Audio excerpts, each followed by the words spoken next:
Куды і чаму падзеўся Лукашенко, якія новыя падрабязнасці сталі вядомыя пра крымінальную справу яго памочніка і міністра, а таксама які новы закон чакае беларусаў. Вітаем, сябры! Гэта наша Ніва і зараз мы ўсё вам раскажам. Неверагодныя падрабязнасці гучнай крымінальнай справы, па якой праходзяць былы памочнік Лукашэнкі Ігор Брыло і дырэктар бабушкінай крынкі Геннадзь Скітаў. Абодвух КДБ затрымаў яшчэ год таму. Пасля і чыноўніка, і начальніка абвінавацілі ў карупцыі.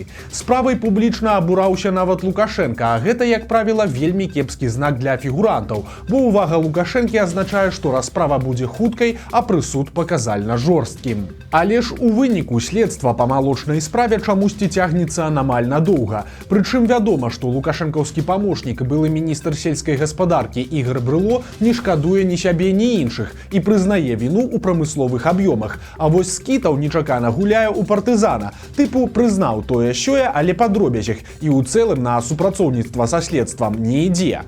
Калі справу ў такім выглядзе перадаваць у суд, то на працэсе будзе ўражанне, што гэта памочнік Лукашэнкі Брыло разбэшчываў былога крымінальніка Скітава, а не наадварот. Чаму так і што адбываецца, нам расказалі нашы крыніцы. Часткова нежаданне Скітава даваць паказанні сапраўды можна патлумачыць прынцыпамі яго ранейшага жыцця, бо да эпохі Лукашэнкі Геннадзь Скітаў быў вядомы пад прозвішчам Элькінд і, як той казаў, ездзіў на аблатной педалі.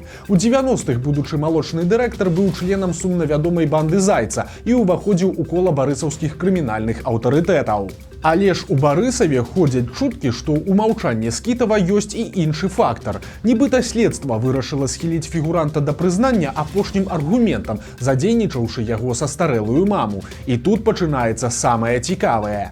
Нібыта падчас арганізаванага спаткання маці Скітава не толькі не стала угаворваць сына супрацоўнічаць са следствам, а зусім наадварот. Пажылая жанчына заявіла сыну, што калі быў бы жывы яго бацька, то той бы пракляў сына нават за тыя пару дробных эпізодаў, пад якімі Скітаў паставіў свой прызнальны подпіс. Пасля гэтага ўражаны Скітаў нібыта сышоў у глыбокую адмову.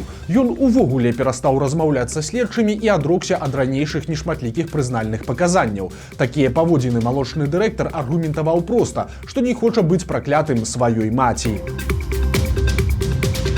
Лукашенко працягвае свае ўсходнія гастролі. Амаль 4 дні ён правёў у Амане, але пасля ў Беларусь не вярнуўся, а адразу паляцеў у Арабскія Эміраты. Прычым цікава паглядзець на персон, якія яго суправаджаюць. У Амане разам з Лукашенко быў не толькі міністр замежных спраў Рыжанкоў і прэс-сакратарка Наталля Эйсмент, а таксама і старэйшы сын Віктар. А па прызямленні ў Эміратах заўважылі яшчэ адну персону, ці дакладней дваіх.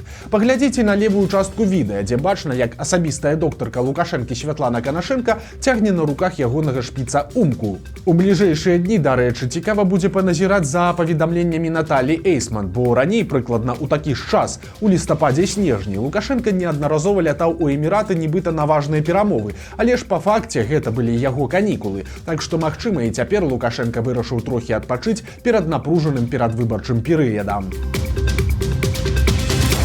Тым часам на радзіме Лукашэнку ўжо зарэгістравалі кандыдатам у прэзідэнты. Прычым да выбараў яшчэ месяц, а яму ўжо намалявалі фантастычную лічбу падтрымкі. За Лукашэнку нібыта падпісаліся ажно 2,5 мільёны чалавек. З яго спарынг-партнёрамі таксама ўсё адназначна. Няма сумневаў, што ніводзін з іх не набраў патрэбных 100 000 подпісаў. Тыя, хто пільна сачыў за працэсам, адзначаюць, што дзяжурных пікетаў было вобмаль, ды і тыя без чэргаў. Абыход кватэр фактычна і не пачынаўся. У такіх рэаліях звесткі аб колькасці подпісаў, сабраных тым ці іншым кандыдатам, гэта проста віртуальны лік, узяты з галавы.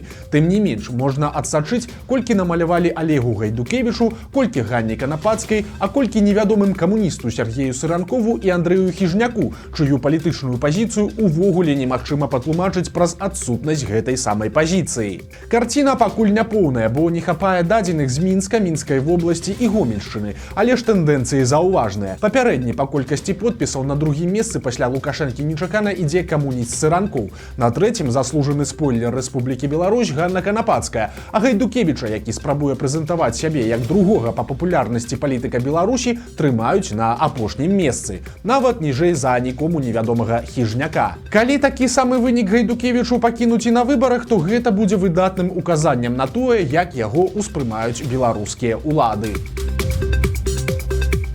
Жанчыны масава скардзяцца Лукашэнку і просяць у яго дапамогі. І падобна, што беларусаў чакае новы закон. Тлумачым, як гэтыя рэчы звязаныя і што адбываецца. Днямі ў соцсетках з'явіліся адразу некалькі відэазваротаў да Александра Лукашэнкі. У іх беларускія жанчыны скардзяцца на сваіх былых мужоў і рашэнні суда. Маўляў, пасля разводаў мужчыны ідуць у суды і патрабуюць падзяліць кватэру, дзе застаюцца жыць яго былая жонка і іх агульныя дзеці. І суды нярэдка становяцца на бок былых мужоў, якія затым могуць прадаць сваю частку нерухомасці. Такім чынам атрымліваецца дурная сітуацыя. Жанчына і дзеці жывуць, напрыклад, у двух ці трохпакаёўцы, дзе адзін з пакояў належыць не ім, а абсалютна чужому чалавеку. Цяпер адна з пакрыўджаных жанчын нават нагадала Лукашэнку яго же словы 2012 года. В январе 2012 года на одном из выступлений вы, уважаемый Александр Григорьевич, сказали, что квартиры, которые были выделены государством на детей, должны оставаться детям и тому родителю,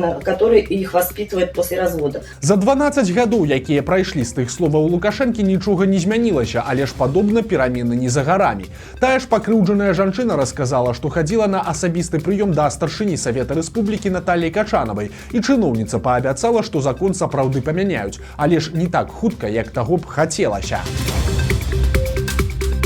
Беларусы знаходзяцца ў бядзе. 23 нашых суайчыннікі не могуць выбрацца з Сірыі. Усе яны працавалі ў Дамаску электрыкамі ці будаўнікамі. Цяпер беларусы захраслі ў гатэлі. Вылецець самастойна яны не могуць, бо аэрапорт закрыты для палётаў і працуе толькі па спецдазволу. Таму для няшчасных беларусаў застаецца толькі шлях па зямлі, а гэта вельмі і вельмі небяспечна. Беларускія дыпламаты ў сваю чаргу традыцыйна дапамагчы нічым не могуць. Яны абяцаюць, што пытанне вырашаецца, але ніякіх вынікаў пакуль няма. Прытым, што саміх работнікаў беларускага пасольства ў Сірыі некалькі дзён таму вывезлі ў Мінск пры дапамозе расіян.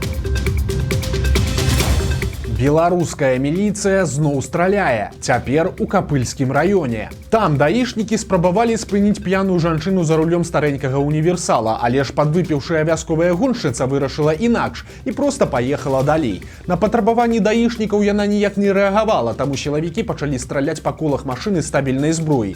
У выніку жанчыну ўсё ж спынілі, скруцілі і даставілі ў ізалятар. Экспертыза паказала ў яе крыві 2 прамілі алкаголю, а гэта значыць, што чалавек выпіў прыкладна бутэльку гарэлкі. На жанчыну склалі ажно 7 пратаколаў.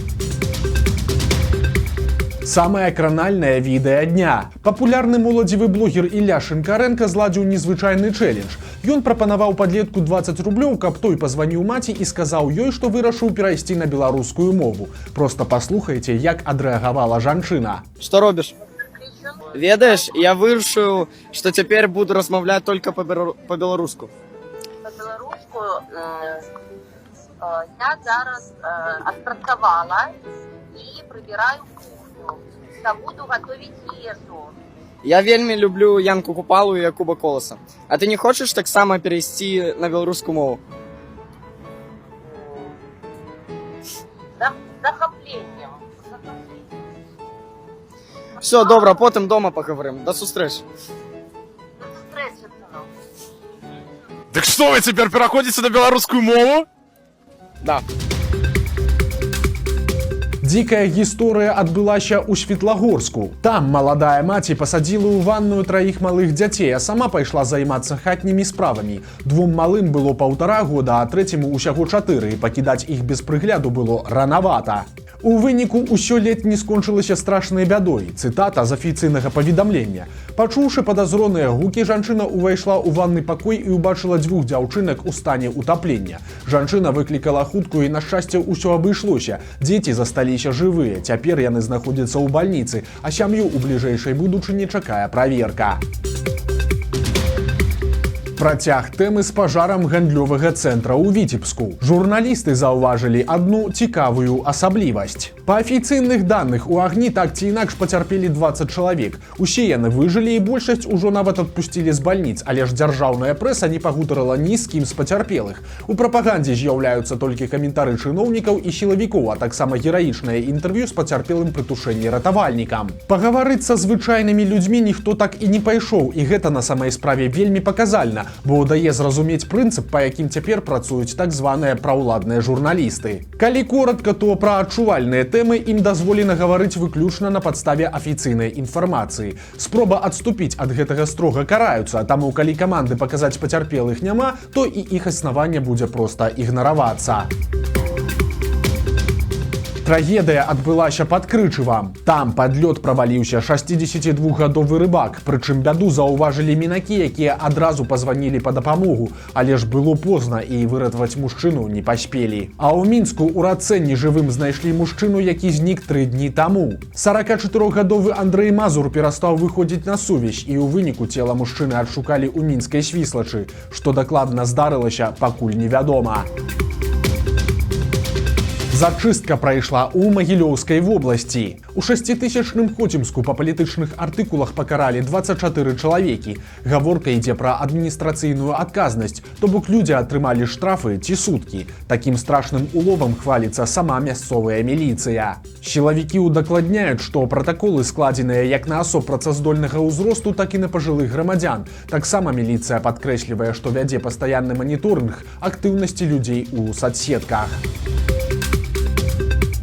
Беларуская школьніца прыдумала унікальны матэрыял. Гэта нешта падобнае на штучную скуру, і з гэтага можна будзе вырабляць, напрыклад, гаманцы ці сумкі. Але самае незвычайнае тут, што робіцца ўсё з чайнага грыба. Як расказвае сама аўтарка, 11-класніца Марыя Петухова з Бешанковічаў, ідэя прыйшла амаль выпадкова. Дзяўчынка заўважыла, што ў яе бабулі высах чайны грыб, і школьніца зацікавілася, што з ім цяпер можна зрабіць. Аказалася, што так званая скура грыба атрымліваецца вельмі эластычнай, але адначасова і трывалай на разрыў.